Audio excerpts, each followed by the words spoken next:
Alrighty. Now, in this, I want to talk about millionaires and talk about a few of the millionaires I know and some of the things they, how what they're like and stuff like that. And I believe there's a lot of myths and realities about millionaires, and one of the ones that a lot of city people have a real issue understanding is the difference between asset rich and cash poor, and just asset rich and cash rich. And I'm going to touch on that, obviously. In some regards, I sort of fall into that category myself a little bit, but I'm not a millionaire assets-wise. Now, the stereotype says that millionaires live in the city, drive BMWs or Mercedes-Benzes.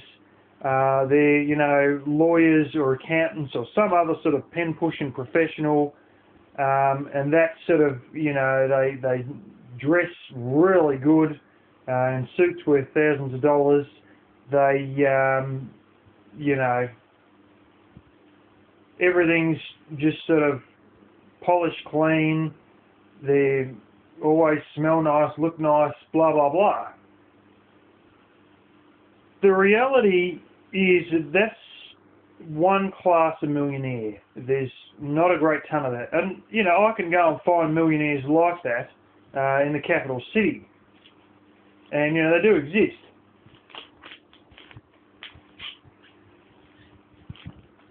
Just eating an icy pole in, I've got the fan running.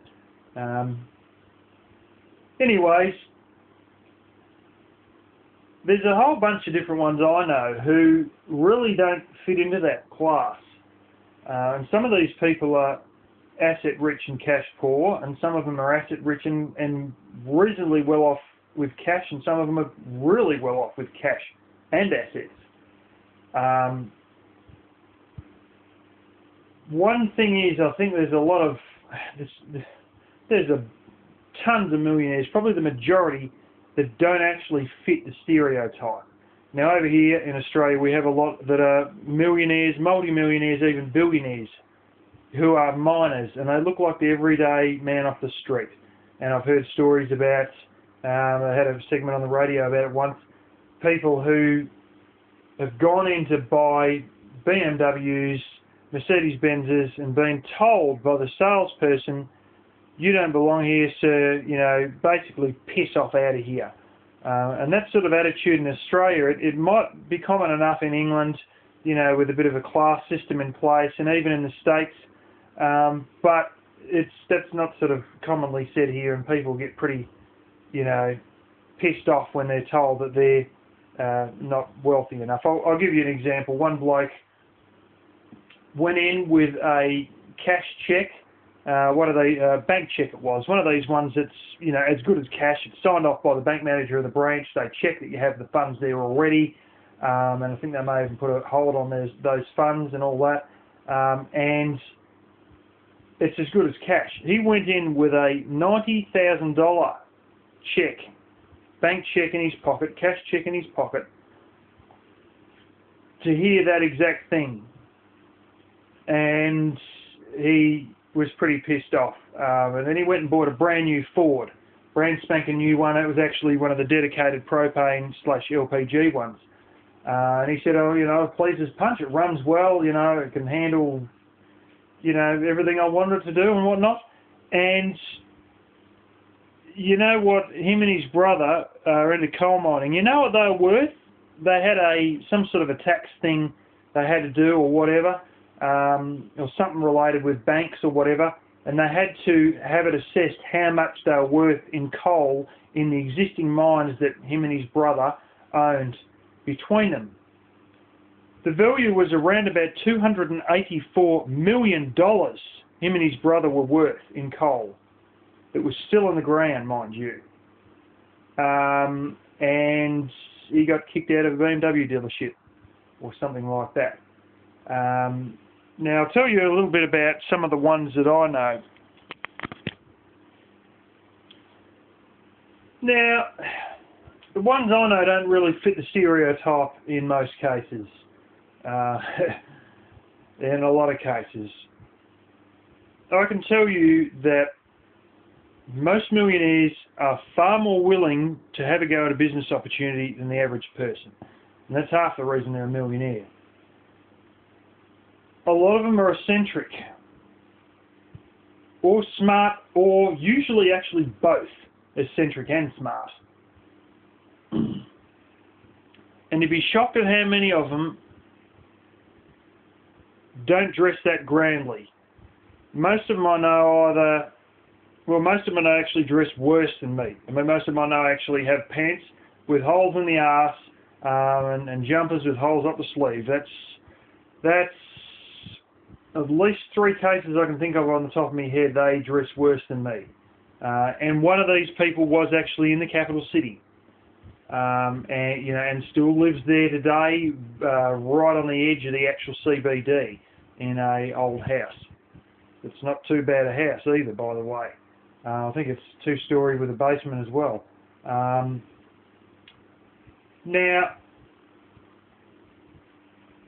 they sort of, this comes as a surprise, but most of them never show their wealth. One I know has decided that he's not going to drive cars that are absolute heaps of shit, so he won't have cars that are new, but he has the money to have ones that are sort of, late 90s, early thousands and stuff like that. I think he's got one that's about 2005 or something at the moment. That's his newest one. But, he sort of lives in a house that's sort of not brand new, but it isn't too bad. It's not a mansion or anything like that. And, when I look at it all, the vast majority of them actually live in houses that probably need quite a lot of repairs, or are really quite plain old. One I knew lived in a house that was so full of termites it was not funny. And then, he ended up buying a house brand new and building it, well, basically very close to his other one. And that is a reasonable sized house. That's not a mansion, but it's not too bad a house, actually. Anyway, that's one of the things, is that generally speaking, there's a stereotype that says they flash their cash around, they show their stuff, and and I'm not saying that they all live like hobos, but there's a lot of them that live rather meagerly, quite meagerly. And to sort of just assume that, they all are like the stereotype, the actual majority of them don't dress terribly grandly, don't drive, new cars, and don't have brand new houses. And there's a thing that's recognised in Australia by a few people I talk to who also know, different millionaires, and they say that's some of the reason these people are millionaires is because they're so bloody tight for money. There's another one I heard of who, if he broke anything ceramic, he'd super glue it up. And he had this holiday house, and everything at that holiday house, I mean everything, was glued up, in regards to coffee mugs and stuff like that. And they said he could have just gone out and bought, another coffee mug for 50 cents or $1 or whatever, but no, he glue it all back up again, and they knew he had a few dollars, and actually he passed away, and when he passed away they found he had masses and masses of assets, whole blocks of flats they never even knew existed. His wife didn't even know they existed, and he had dramatic amount of assets. He did have a 90s model Mercedes-Benz that he'd only drive once a week on Sunday, and that was it. And you couldn't scratch it, and you couldn't do it. It had to be, don't make it dirty, and take your blooming, make sure there's no muck on your shoes when you get it. A lot of them are a bit eccentric. And they don't really show their money, or there's areas where they're extreme tight asses, and it's recognised by quite a few people over here that some of the ways that these people have got rich is to be tight asses. Not just to be in business, but to be in business and also be tight asses. You know, and it's the money they didn't spend that means they're now rich.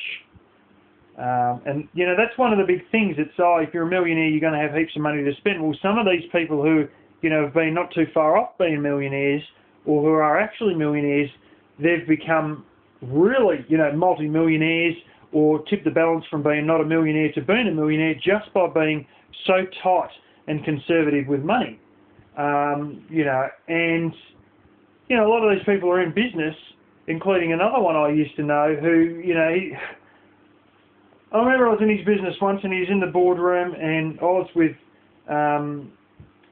you know, a bloke I work with who later worked there, and he was saying to me, you know, look, he's in there, and we walked past the boardroom, and he goes, "See those two blokes in there?" He said, "Those two blokes are from the United States. They're from, you know, very large organisations." And he's in there in the boardroom, and he said, "Look at how he's friggin' dressed." And he had this jumper with holes up the flipping arms. He had this tie. I swear he got it out of an op shop, like a, you know, a charity store. It was the most faded piece of crap from the 1970s, this tie.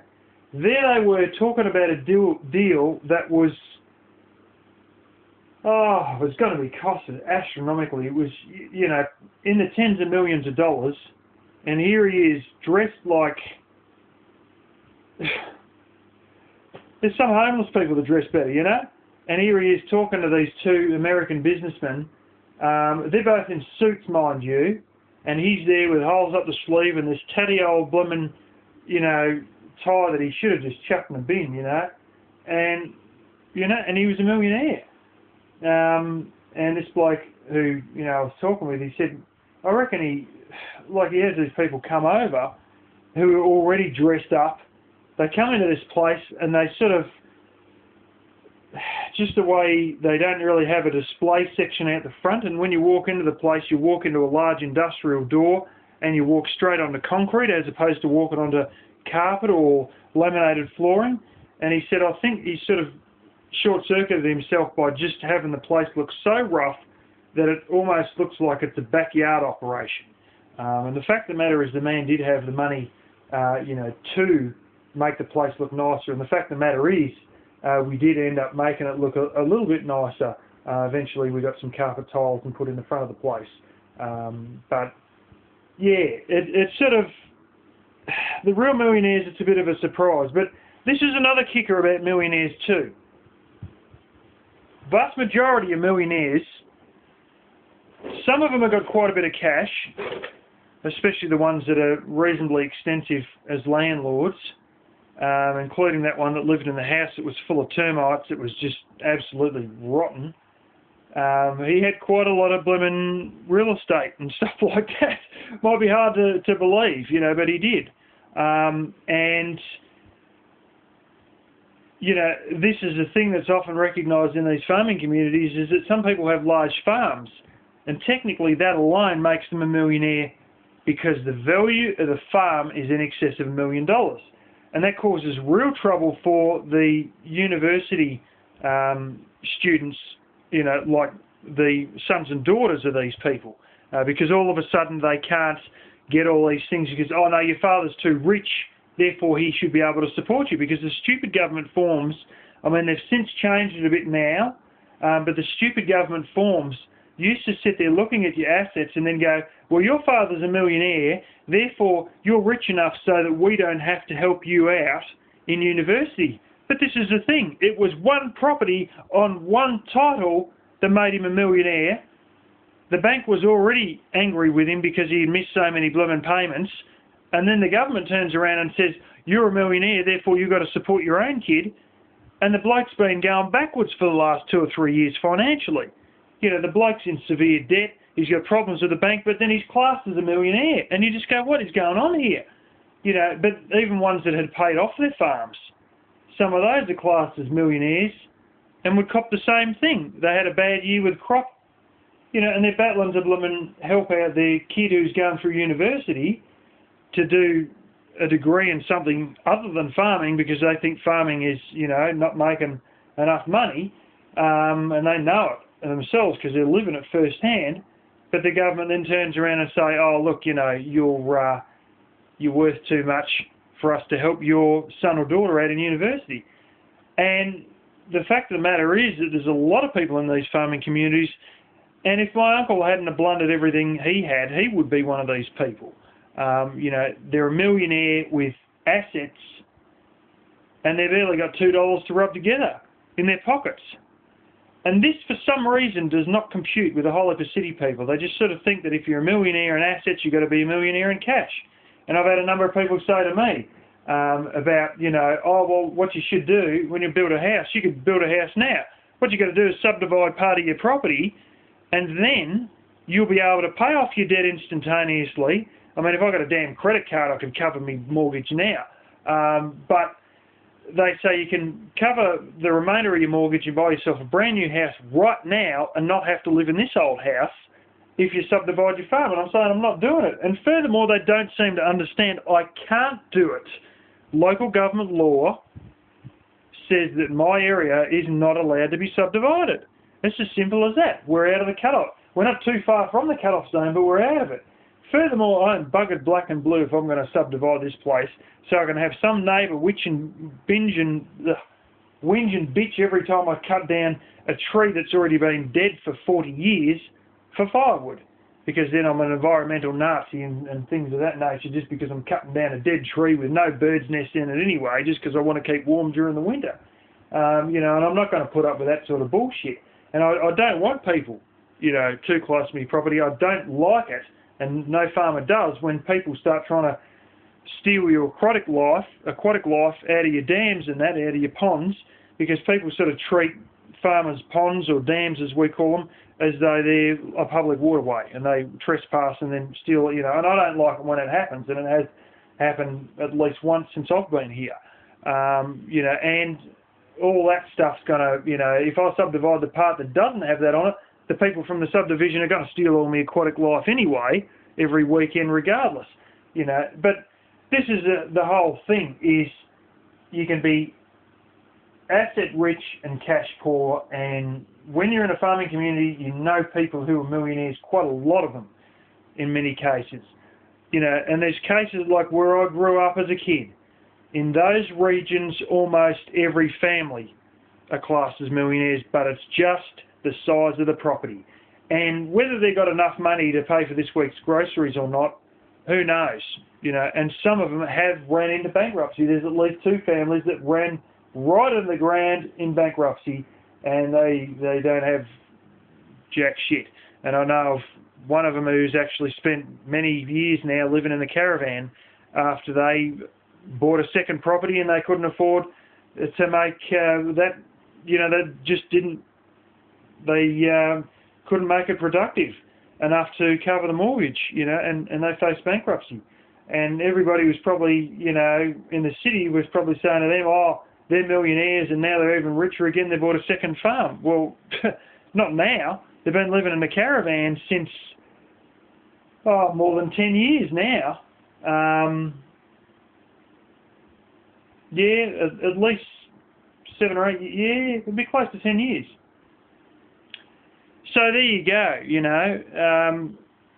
That's my experience with millionaires, and you'll find that when you do meet millionaires, so many times you won't know they're millionaires because they don't meet the stereotype. And I'm telling you now that the stereotype, that's one branch of millionaires. It may be less than a fifth of millionaires, you know, that sort of fit into that whole work as an accountant or a lawyer, have a law firm, you know, drive a BMW, dress it. That may be less than 1/5 of millionaires, you know, who fall into that. So that's just, yeah, millionaires and the ones I know and my experiences of them.